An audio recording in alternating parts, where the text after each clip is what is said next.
Hello friends, नमस्कार। मैं हूं धर्मेंद्र। आप देख रहे हैं हमारा यूट्यूब चैनल और हम लोग आज फिर से आए हैं नई क्लास में मैथ्स के कुछ क्वेश्चंस लेकर के।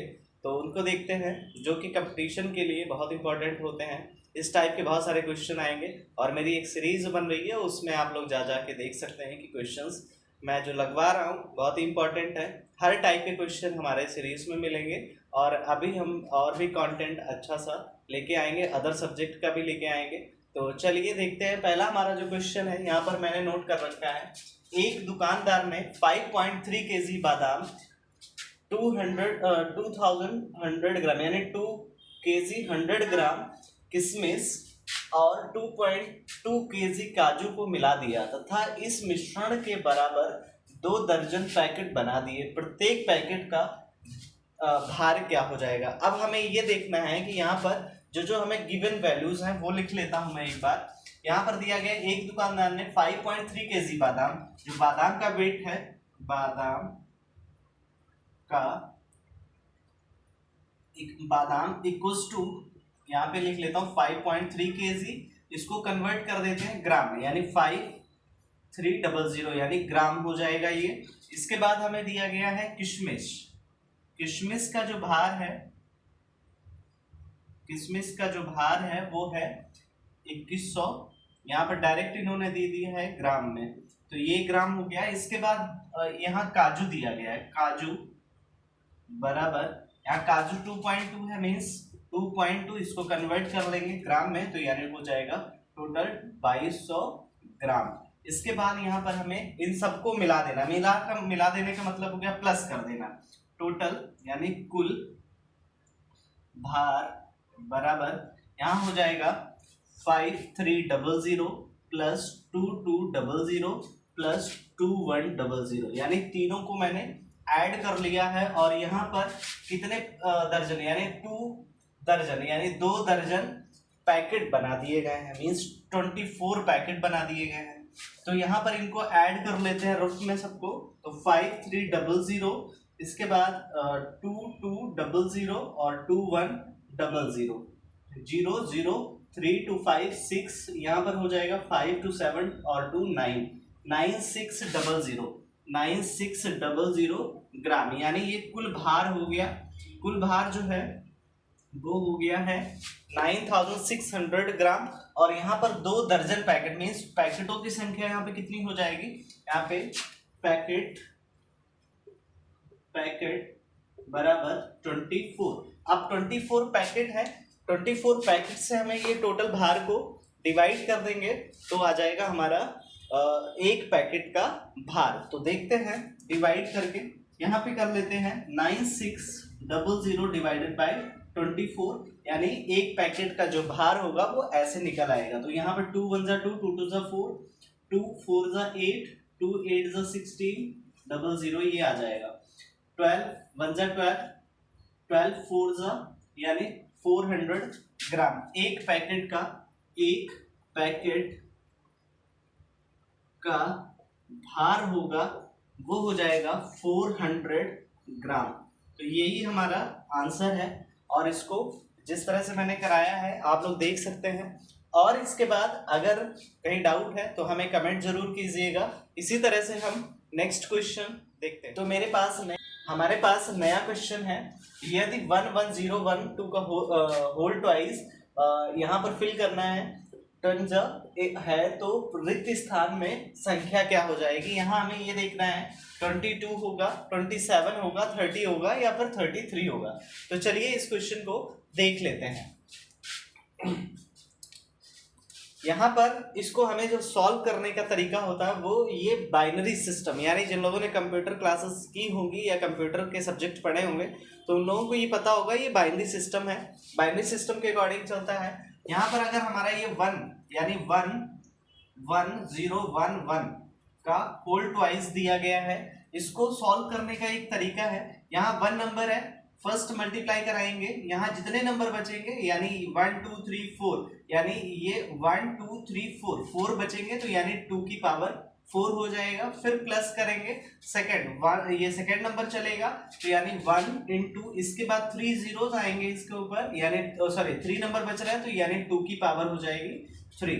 नेक्स्ट हमारा आ जाएगा 0 इंटू 2 की पावर, यहाँ पे क्या आ जाएगी यानी 1 2 नंबर बचेंगे, इसके बाद प्लस यहाँ पर 1 आएगा, 1 इंटू 2 की पावर इज 1। नेक्स्ट जो आएगा प्लस 1 इंटू, यहाँ पर लास्ट हमारा है और यहाँ क्या बचा, कुछ नहीं बचा है तो यानी 0 की पावर, ये सॉरी 2 की पावर 0 हो जाएगी। तो ये हमारा सॉल्व करने का इसको तरीका है। अब इसकी हम कैलकुलेशन कर लेते हैं। 2 का करेंगे तो यानी 2 to the 4 to the 8 to the 16, यानी 16 का 1 से मल्टीप्लाई कराएंगे तो 16 आएगा, plus 2 to the 4 to the 8 इसका आ जाएगा, प्लस 2 to the 4, और 4 का जब मल्टीप्लाई हम 0 से कराएंगे तो इसकी वैल्यू क्या हो जाएगी, 0 हो जाएगी। इसके बाद यहाँ पर 2 1 जा 2, यानी 2 का पावर 1 करेंगे तो 1 ही रहेगा, 2 1 जा 2 प्लस 1। यहाँ पर ये जो कितनी भी पावर, अगर किसी भी नंबर की पावर अगर 0 है तो उसकी वैल्यू 1 होती है, सदैव उसकी वैल्यू 1 होगी। तो यानी 1 यहाँ इसकी हो गई वैल्यू तो 1 1 जा 1 हो जाएगा, तो यानी ये यहाँ इसका आंसर 1 हो गया। अब इनका सबको ऐड कर लेते हैं। ऐड करने के बाद आ जाएगा यहाँ पर 24 25 26,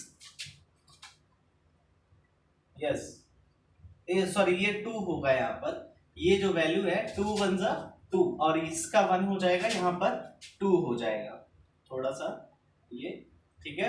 अब यहाँ पर 24 26 27, इसका जो आंसर हो जाएगा वो 27 हो जाएगा। ये कैलकुलेशन बड़े ध्यान से करने वाला है। कोई भी कितना भी बड़ा नंबर हो, अगर उसकी पावर 0 है तो उसकी वैल्यू 1 होती है, सदैव याद रखना है। तो चलिए नेक्स्ट क्वेश्चन। तो नेक्स्ट क्वेश्चन हमारे पास है, एक वर्ग की भुजा 10 सेंटीमीटर है, यदि वर्ग की भुजा 2 गुनी कर दी जाए तो परिमाप कितने गुना हो जाएगा, यानी कितने गुना परिमाप बढ़ जाएगा। तो चलिए देखते हैं इस क्वेश्चन को, हम बाकायदा डिटेल में इसको करेंगे ताकि समझ में आ जाए अच्छे से। तो पहले हमें ये पहले जो वर्ग दिया था उसकी भुजा, यहाँ पे एक हम वर्ग बना लेते हैं जिसकी भुजाएं क्या है, सभी बराबर है, यानी 10 सेंटीमीटर इसकी भुजाएं हैं, यानी सभी भुजाएं इसकी 10 सेंटीमीटर की है, 10 सेंटीमीटर ये भी है और 10 सेंटीमीटर ये भी है, चारों भुजाएं इसके 10 सेंटीमीटर की। तो इसका परिमाप यानी वर्ग का परिमाप जो होता है, वर्ग का परिमाप बराबर हो जाएगा भुजा, सॉरी 4 इंटू भुजा, यानी 4 से इसको मल्टीप्लाई करा देना है, 4 इंटू 10 यानी 40 हो गया। ये पहले वाले यानी वर्ग का है। अब जो नया बनेगा, जो 2 गुना कर देंगे उसकी भुजा, यानी इसी वर्ग को अगर मैं डबल कर देता हूँ, सपोज ये डबल हो गया, ठीक है, यानी इसकी 10 का 2 गुना यानी 20 हो जाएगा। 20 सेंटीमीटर इसकी भुजा अगर हो जाती है तो 20 ये भी हो जाएगा, सिंपल। तो 20 सेंटीमीटर ये भी हो गया, 20 सेंटीमीटर ये भी हो गया, यानी इसका डबल हो गया। अब यहाँ जब डबल हो जाएगा तो इसका जो परिमाप है वो कितना बढ़ जाएगा ये भी देखना है। तो इसका नया जो परिमाप बनेगा, नया वर्ग का परिमाप बराबर हो जाएगा 4 इंटू भुजा, फॉर्मूला वही है बट भुजा यहाँ पर चेंज हो गई, तो यानी 20 होगा, तो यहाँ 80 हो गया। अब जो हमारा पुराना वाला है वर्ग, यानी पहले वाला जो फर्स्ट वर्ग है उसका 40 है और इसका 80 होगा, तो कितना गुना बढ़ गया, तो यानी 2 गुना, कितने गुना, 2 गुना ज्यादा है, यानी 42 80 यानी 2 गुना ज्यादा हो जाएगा। यही हमारा आंसर हो जाएगा, यानी 2 गुना अगर ऑप्शन है इसमें तो ये हमारा ऑप्शन करेक्ट हो जाएगा। तो चलिए नेक्स्ट क्वेश्चन। तो नेक्स्ट क्वेश्चन हमारे पास, निम्नलिखित में से किन अक्षरों में क्षैतिज और ऊर्ध्वाधर सममित दोनों की रेखाएं हैं। तो यहाँ पर क्षैतिज और ऊर्ध्वाधर, क्षैतिज हॉरिजॉन्टल एंड वर्टिकल जो साइड्स मतलब भुजाएं हैं या रेखाएं हैं, उनको कह सकते हैं रेखाएं होती हैं, तो वो इनमें किन किन में हैं। तो यहाँ ए में तो हमारी ये हॉरिजॉन्टल दिख रही है, सी में तो है ही नहीं, यहाँ बाई में हॉरिजॉन्टल है बट ये हाफ है, यहाँ पर ये एक्स वाला जो होगा वो हमारा यहाँ पर हॉरिजॉन्टल भी है और वर्टिकल भी है। तो हमारा जो ऑप्शन इसका होगा वो सी, यानी सॉरी 3 नंबर, यानी एक्स जो होता है इसमें भुजा हॉरिजॉन्टल भी है और वर्टिकल भी है। तो इसलिए हमारा जो ऑप्शन है ये बहुत इजी था, इसको देख के ही करना है, इसमें कुछ सॉल्व करने वाला नहीं है। बस इजीली हमारा ये ऑप्शन नंबर 3 करेक्ट हो जाएगा। नेक्स्ट क्वेश्चन, तो नेक्स्ट क्वेश्चन हमारे पास है 72 multiplied by 28 is equal to 36 into 4 into, यहाँ पर हमें एक नंबर फिल करना है, वो क्या होगा, रिक्त स्थान की संख्या क्या हो जाएगी। तो चलिए देखते हैं इस क्वेश्चन को कैसे करेंगे।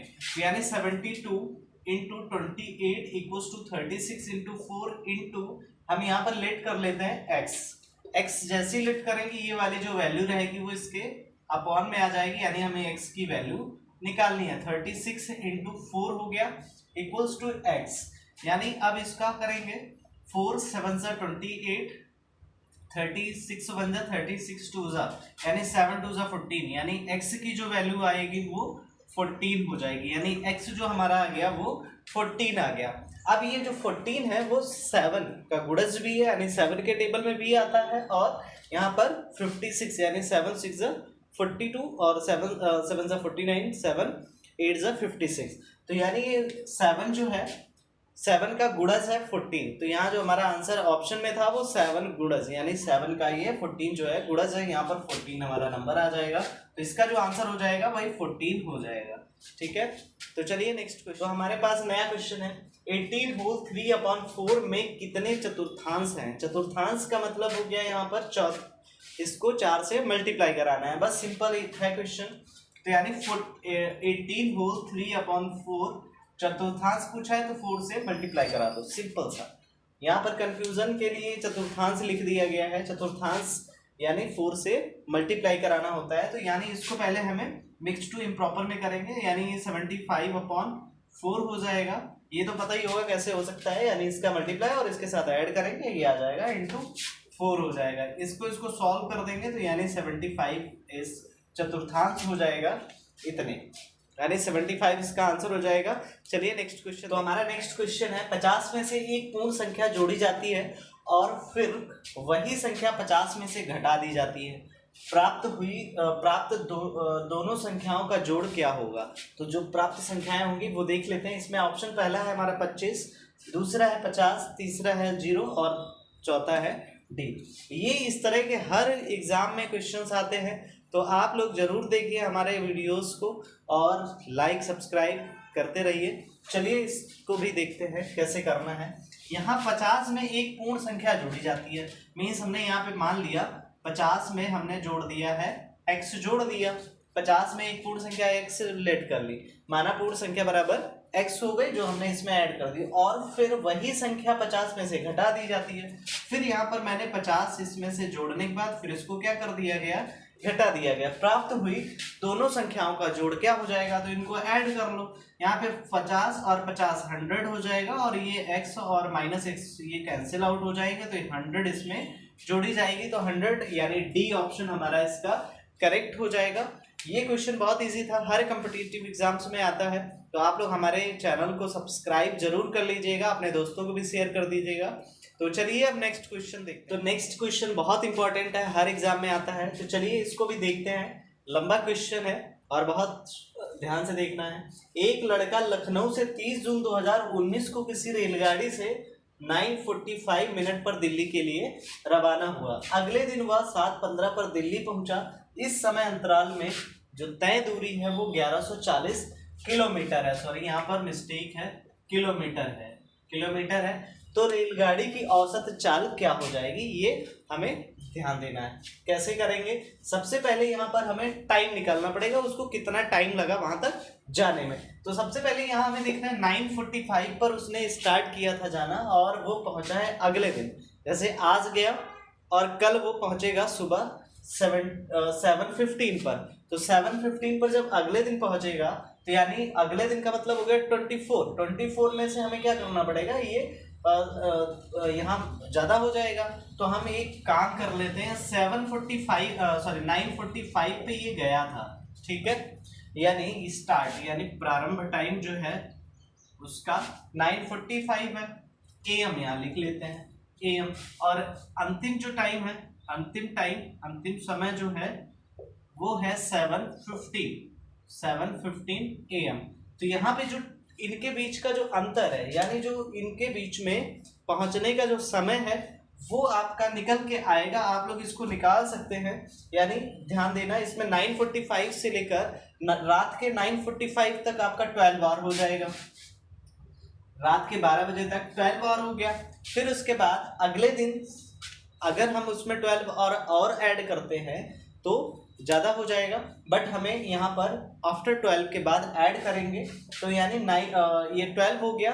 नेक्स्ट डे हमारा यानी शाम के 9 बजे 9:45 पर, अगर वो सुबह गया था रात के 9:45 पर, शाम में 12 घंटे हो जाएंगे। उसके बाद हमें जोड़ लेना है कि कितना हो रहा है। तो यहाँ टोटल जो हमारा समय आएगा वो आप लोग निकाल सकते हैं रफ में, अगर मैं निकालूंगा तो बहुत लंबा हो जाएगा। टोटल यहाँ जो समय आ जाएगा हमारा, कुल जो लगा समय होगा, कुल समय बराबर 21 घंटे 30 मिनट हो जाएगा। आप लोग इसको निकाल सकते हैं। समय को कैसे निकालना है वो हमारे एक वीडियो में पूरा मिलेगा, हम उसको बताएंगे कैसे करते हैं समय वाला। अब यहाँ हमारा ये समय निकल गया, यानी टोटल समय 21 घंटे 30 मिनट लगा। अब यहाँ जो दूरी थी, कुल दूरी जो थी वो 1140 किलोमीटर है। अब यहाँ पर हमें चाल निकालनी है, औसत चाल, इसको औसत चाल बराबर निकालनी है। तो औसत चाल क्या हो जाएगी, दूरी बटे समय। यहाँ पर वैल्यू पुट करेंगे 1140, और यहाँ पर जो समय हमारा लगा है वो 20 और 30 मिनट। इसको हम कन्वर्ट कर लेते हैं, मिनट को पहले और में कन्वर्ट करेंगे, या इसको हम कन्वर्ट कर लेते हैं 21 और है तो इसको मिनट में कन्वर्ट करेंगे, 21 इंटू 60 और प्लस 30 कर लेंगे। तो यहाँ पर हो जाएगा हमारा, यहाँ 21 इंटू 60 करेंगे तो 0 1 6 6, 0 और 2 12, 0 6 1 2, और इसमें 30 ऐड करेंगे तो 1290 हो जाएगा, यानी 1290। इसको इससे डिवाइड करेंगे, 3 2 जा 6, 3 4 जा 12, 3 3 जा 9, यानी 43/2 इसका आ जाएगा, यानी 43/2 और इसको समय लगता है। तो जो 43 और आया यहाँ पर, हम 43 यहाँ अपॉन 2 रखेंगे, वो मल्टीप्लाई में आ जाएगा 2। अब इसको सॉल्व कर देते हैं। यहाँ पर जब हम सॉल्व करेंगे इसको, तो ये टोटल हमारा यहाँ पर बन जाएगा। इससे इसको डिवाइड रिलेशन कर लेते हैं। यहाँ पर जो इसको सॉल्व करने के बाद आएगा वो 53.02 आएगा किलोमीटर पर आवर। तो यानी जो इसकी एवरेज स्पीड है 53.02 किलोमीटर है, यानी अप्रॉक्स इसको हम लगभग 53 किलोमीटर मान सकते हैं। तो ये क्वेश्चन बहुत इजी था, बट यहाँ जो टाइम निकालने का तरीका है वो आप लोग क्लॉकवाइज या घड़ी के अकॉर्डिंग कर सकते हैं। 12 और 12 क्लॉक करके और फिर ऐड कर लो, उसमें जो आगे का टाइम होगा उसको ऐड कर सकते हैं। रफ में इसको इजीली कर सकते हैं। तो आज के लिए इतने ही क्वेश्चन, और हमारे नेक्स्ट वीडियोस में आप लोगों को इसी तरह के बढ़िया से क्वेश्चन मिलेंगे। और अपने दोस्तों को ये वीडियो ज़रूर शेयर कीजिएगा, लाइक कीजिए, सब्सक्राइब कीजिए, और नेक्स्ट अदर भी सब्जेक्ट्स के हमारे यहाँ पर वीडियोस मिले। Thank you class.